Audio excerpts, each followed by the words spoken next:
Erowid note. Our understanding of the literature is that there is no such thing as safe recreational use of volatile solvents, aerosols and other street inhalants. Their psychoactive effects are inseparable from nerve and organ damage. We have chosen to include these reports to help document the real-world use of inhalants, but their inclusion is not intended to imply that they are anything but dangerous. How to start a description of what has changed my life forever, it seems, is hard. As Jim Morrison once said, drugs are a bet with your mind. I found this out the Niave and hard way when I decided to purchase a can of lighter fluid to get stoned. I had used inhalants before when I was about 13, and now I was 19 and depressed over my girlfriend dumping me. I waited until I went to bed and the lights were out. Only the street lights gave a sense of perspective through my window. I started to inhale from the can and the familiar warm liquid feeling that I remembered started to flow into my mind. My voice felt deep and the more I inhaled the deeper it became. I then came to what I describe as the bomb, bomb bomb bomb, sounding square feeling in my mind. It was usually here where I would stop inhaling and wait for the effects to wear off. Unfortunately I was depressed like I said, and I just wanted to break all bounds of reality in a sense. I continued to inhale until I apparently passed out. Whilst I was out cold I had a disturbing vision that I was floating as just my senses in what seemed like space.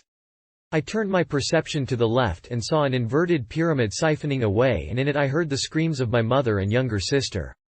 They couldn't seem to escape. I then turned to my right and saw a huge barbed wire fence with 3 enormous silhouetted creatures on the other side motioning me to follow them. Just then I came out of the dream as the butane was wearing off. I had never felt anything so real and yet strangely familiar as that occurrence. I had to get back there, and so I inhaled again until I passed out.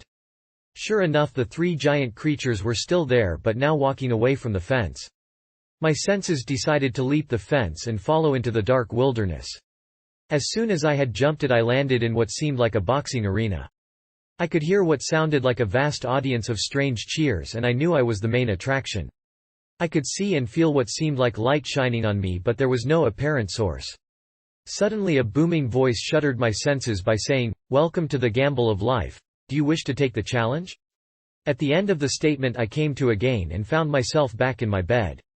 I was so curious, frightened and yet excited by how real this butane-induced alternate reality felt. I should have stopped there and I would never have received the ongoing fear in life that the next part gave me. I inhaled once again until I passed out, and sure enough I found myself in the galactic-style boxing arena again. The voice asked the question again and I decided I wanted to take the gamble.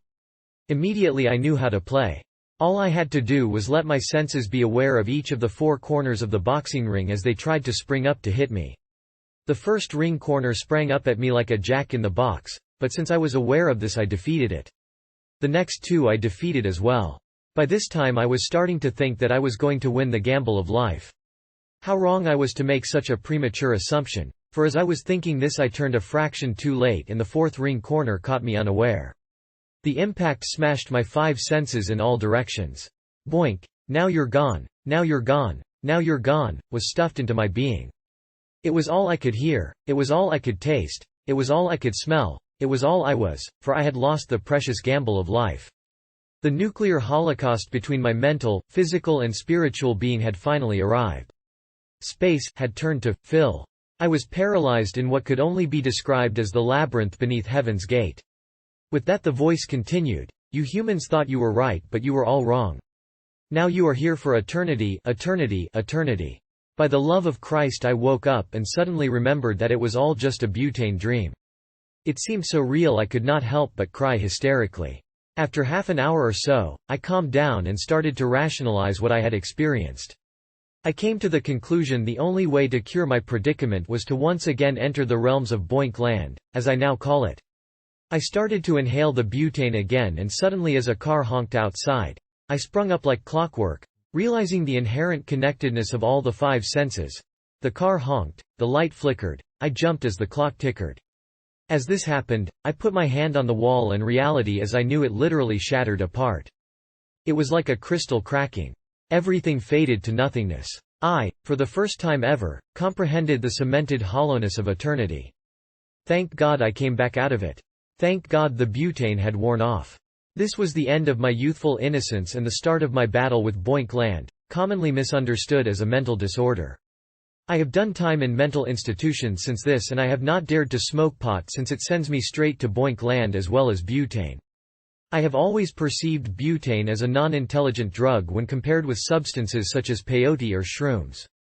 But it alone was capable of shattering my view of the world forever. I have already referred to Morrison's statement that drugs are a bet with your mind, but never realized how high the stakes could be.